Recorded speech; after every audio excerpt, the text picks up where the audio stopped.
शांति की शक्ति से शांति जग में लानी है। ओम शांति। आज की मुरली है 11 दिसंबर 2025 की। मीठे बच्चे, संगम युग पर तुम ब्राह्मण संप्रदाय बने हो। तुम्हें अब मृत्यु लोक के मनुष्य से अमर लोक का देवता बनना है। प्रश्न: तुम बच्चे किस नॉलेज को समझने के कारण बेहद का संन्यास करते हो?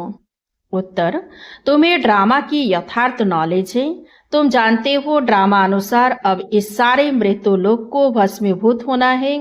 अभी यह दुनिया वर्थ नॉट ए पेनी बन गई है, हमें वर्थ पाउंड बनना है।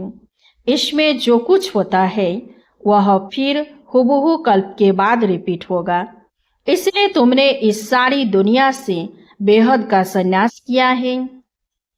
गीत है, आने वाले कल की तुम तस्वीर हो। ओम शांति। बच्चों ने गीत की लाइन सुनी, आने वाला है अमरलोक, यह है मृत्युलोक।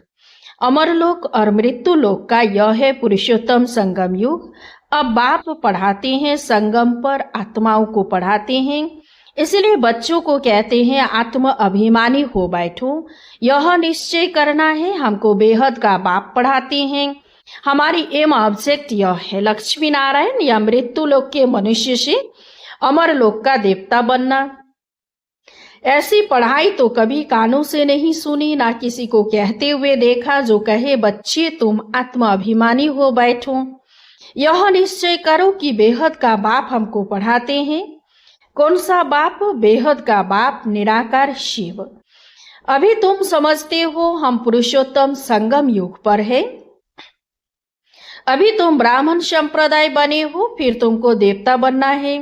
पहले शूद्र संप्रदाय के थे, बाप आकर पत्थर बुद्धि से पारस बुद्धि बनाते हैं। पहले सतो प्रधान पारस बुद्धि थे, अब फिर बनते हैं।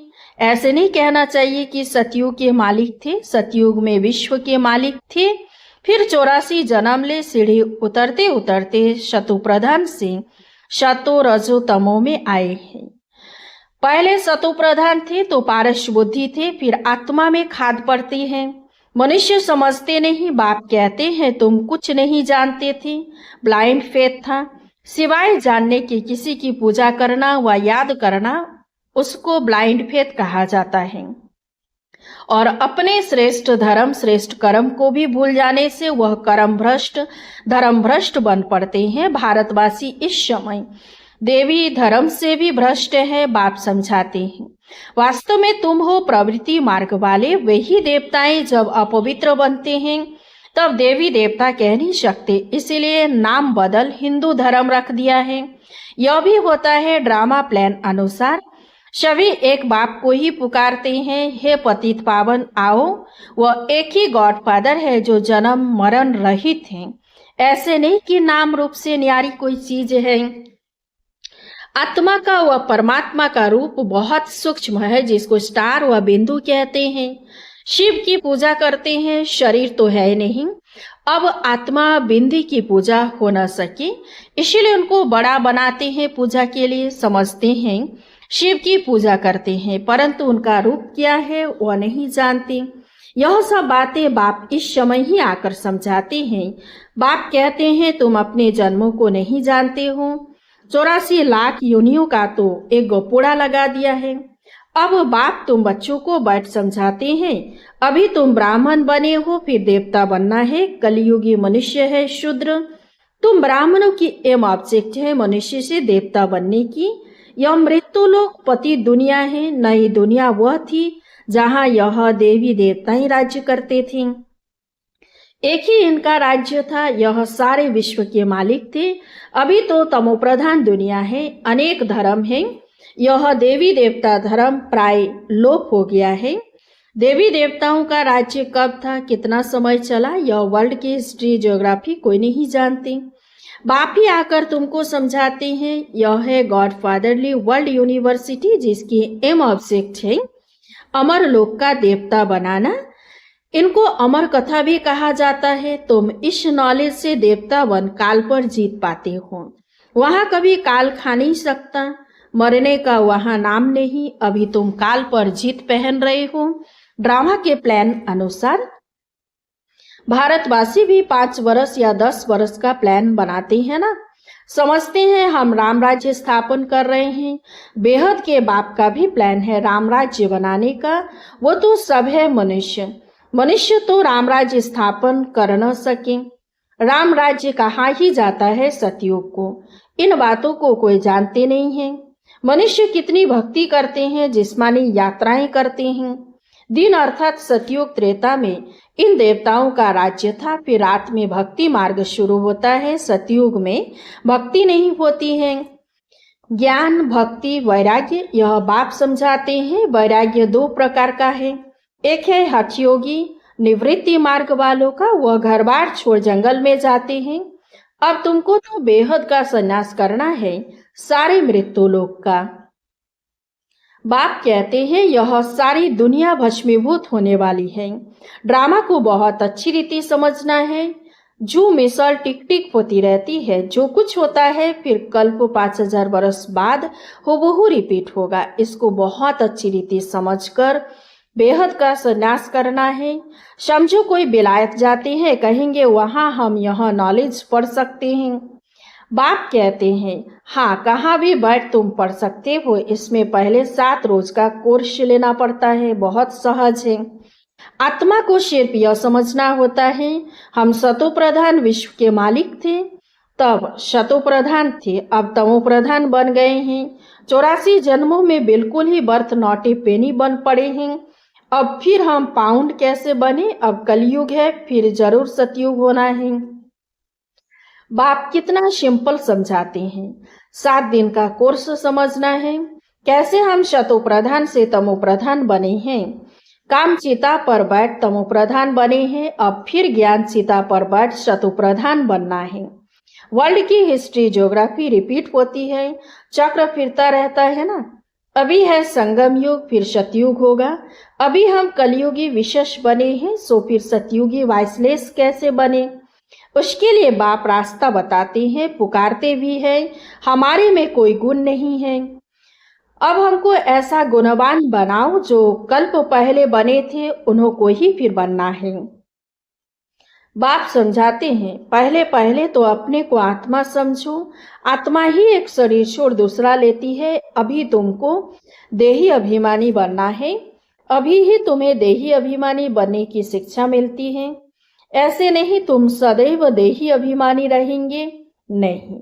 सतयुग में तो नाम शरीर के रहते हैं। लक्ष्मी नारायण के नाम पर ही सारी कारोबार चलती है। अभी यह है संगम युग। जबकि बाप समझाते हैं तुम नंगे अशरीरी आए थे, फिर अशरीरी बन वापिस जाना है। अपने को आत्मा समझ बाप को याद करो। यह है रूहानी यात्रा। आत्मा अपने रूहानी बाप को याद करती है। बाप को याद करने से ही पाप भस्म हो जाएंगे। इनको योग अग्नि कहा जाता है। याद तो तुम कहाँ भी कर सकते हो। 7 रोज में समझाना होता है यह सृष्टि चक्र कैसे फिरता है, कैसे हम सीढ़ी उतरते हैं। अब फिर इस एक ही जन्म में चढ़ती कला होती है। विलायत में बच्चे रहते हैं, वहां भी मुरली जाती है। यह स्कूल है ना। वास्तव में यह है गॉड फादरली यूनिवर्सिटी। गीता का ही राजयोग है, परंतु श्री कृष्ण को भगवान नहीं कहा जाता। ब्रह्मा विष्णु शंकर को भी देवता कहा जाता है। अभी तुम पुरुषार्थ कर फिर सो देवता बनते हो। प्रजापिता ब्रह्मा भी जरूर यहाँ होगा ना। प्रजापिता तो मनुष्य है ना। प्रजा जरूर यहाँ ही रची जाती है। हम शो का अर्थ बाप ने बहुत सहज रीति समझाया है। भक्ति मार्ग में तो कह देते हम आत्मा शो परमात्मा, इसीलिए परमात्मा को सर्वव्यापी कह देते। बाप कहते हैं सब में व्यापक है आत्मा, मैं कैसे व्यापक होऊंगा। तुम मुझे बुलाते ही हो, हे पतित पावन आओ हमको पावन बनाओ। निराकार आत्माएं सब आकर अपना अपना रथ लेती हैं। हर एक अकाल मूरत आत्मा का तखत है। यह तखत कहो अथवा रथ कहो, बाप को तो रथ है ही नहीं। वो निराकार ही गाया जाता है ना। ना सूक्ष्म शरीर है ना स्थूल शरीर है। निराकार खुद रथ में जब बैठ तब बोल सके, रथ बिगर पतितों को पावन कैसे बनाएंगे। बाप कहते हैं मैं निराकार आकर इनका लोन लेता हूँ, टेम्पररी लोन लिया हूँ। इनको भाग्यशाली रथ कहा जाता है। बाप ही सृष्टि के आदि मध्य अंत का राज बताए। तुम बच्चों को त्रिकालदर्शी बनाते हैं और कोई मनुष्य यह नॉलेज जान नहीं सकते। इस समय सब नास्तिक है, बाप आकर आस्तिक बनाते हैं। रचयिता रचना का राज बाप ने तुमको बताया है, अब तुम्हारे सिवाय और कोई समझा न सके। तुम ही इस ज्ञान से फिर यह इतना उच्च पद पाते हो। यह ज्ञान सिर्फ अभी ही तुम ब्राह्मणों को मिलता है। बाप संगम पर ही आकर यह ज्ञान देते हैं। सदगति देने वाला एक बाप ही है। मनुष्य को सदगति दे न सके, वह सब गुरु है भक्ति मार्ग की। सतगुरु एक ही है, उनको कहा जाता है वाह सतगुरु वाह। इनको पाठशाला भी कहा जाता है एवं ऑब्जेक्ट नर से नारायण बनने की है। वह सब है भक्ति मार्ग की कथाएं, गीता से भी कोई प्राप्ति नहीं होती। बाप कहते हैं मैं तुम बच्चों को सम्मुख आकर पढ़ाता हूँ, जिससे तुम यह पद पाते हो। इसमें मुख्य है पवित्र बनने की बात, बाप की याद में रहना है। इसी में ही माया विघ्न डालती है। तुम बाप को याद करते हो अपना वर्षा पाने के लिए। यह नॉलेज सब बच्चों के पास जाती है। कभी भी मुरली मिस ना हो। मुरली मिस हुई गोया एब्सेंट पड़ जाती है। मुरली से कहाँ भी बैठ रिफ्रेश होते रहेंगे। श्रीमत पर चलना पड़े, बाहर में जाते हैं तो बाप समझाते हैं पवित्र जरूर बनना है, वैष्णव होकर रहना है। वैष्णव भी दो प्रकार के होते हैं। वैष्णव वल्लभाचारी भी होते हैं, परंतु बेकार में जाते हैं, पवित्र तो है ही नहीं। तुम पवित्र वन विष्णु वंशी बनते हो, वहां तुम वैष्णव रहेंगे, बेकार में नहीं जाएंगे। वह है अमर लोक, यह है मृत्यु लोक। यहाँ बेकार में जाते हैं। अभी तुम विष्णुपुरी में जाते हो, वहां बेकार होता नहीं। वह है वाइसलेस वर्ल्ड। योग बल से तुम विश्व की बादशाही लेते हो। वह दोनों आपस में लड़ते हैं, माखन बीच में तुमको मिलता है। तुम अपनी राजधानी स्थापन कर रहे हो, सभी को यही पैगाम देना है। छोटे बच्चों का भी हक है, सिर्फ बाबा के बच्चे है ना, तो सबका हक है। सबको कहना है अपने को आत्मा समझो। माँ बाप में ज्ञान होगा तो बच्चों को भी सिखाएंगे कि शिव बाबा को याद करो। शिवाय शिव बाबा के दूसरा ना कोई, एक की याद से ही तमो प्रधान से सतो प्रधान बन जाएंगे।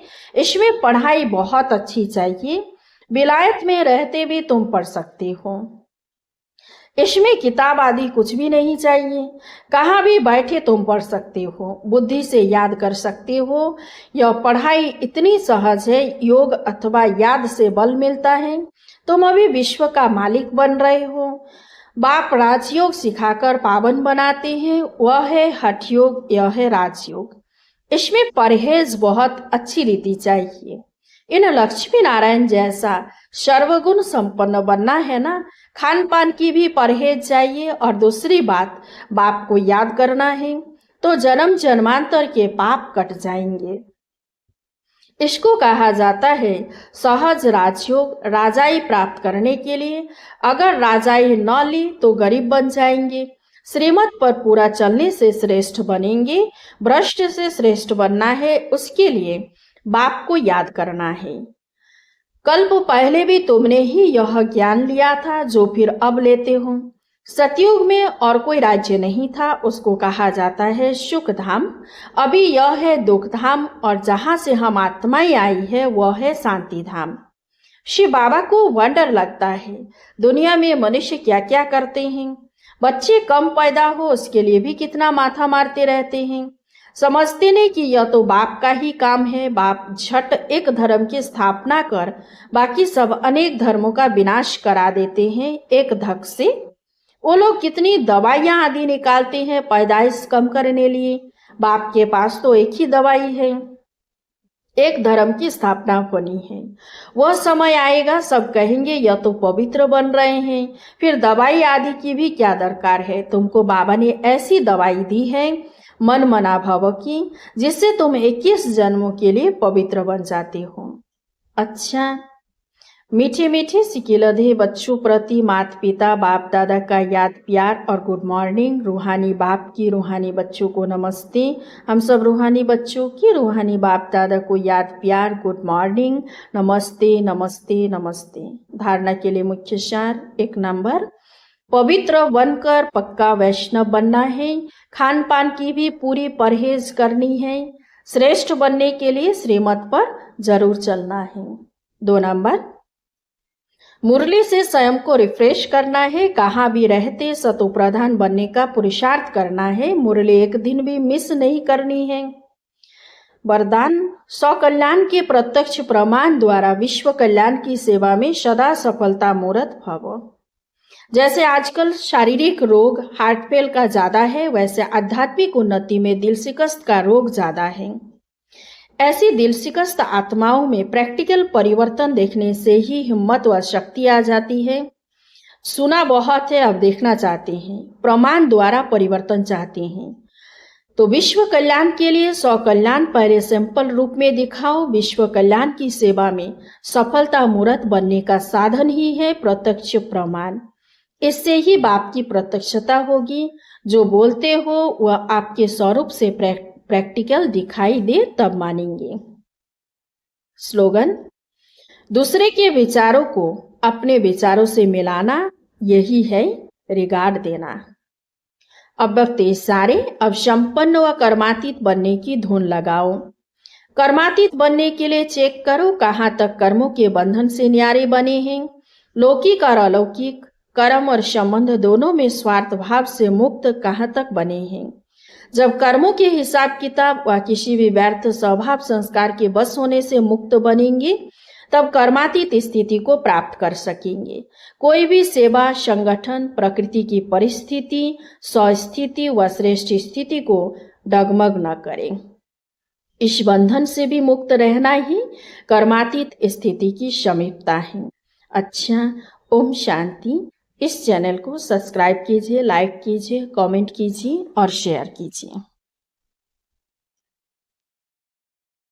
शांति की शक्ति से शांति जग में